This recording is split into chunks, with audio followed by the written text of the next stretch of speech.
இப்போ பார்த்தீங்கன்னா நம்ம இந்த ஸ்ட்ரோக் கம்ப்ளைண்ட்டுக்கு வந்து ஸ்பெஷல் ட்ரீட்மெண்ட் கொடுக்குறோம். என்னென்னா இந்த நீடிலிங் மூலமாக ட்ரீட்மெண்ட் கொடுத்து அவங்களுக்கு பயிற்சி சொல்லி கொடுக்குறோம்.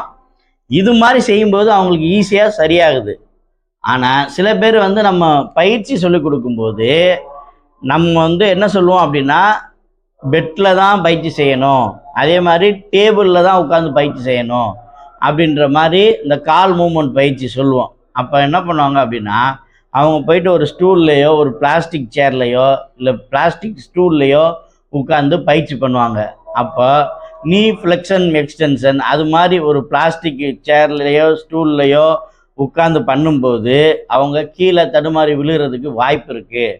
அதனால தயவு செய்து ஒன்று பெட்லேருந்து பயிற்சி பண்ணுங்கள், இல்லைன்னா டேபிள்லேருந்து பயிற்சி பண்ணுங்கள். நீங்கள் வந்து கண்ட மாதிரி ஸ்டூல்லாம் உட்காந்து பயிற்சி பண்ணாதீங்க. உங்களுக்காக இயன்முறை மருத்துவர் doctor M Kamaraj, AK physiotherapy clinic, Ilayangudi.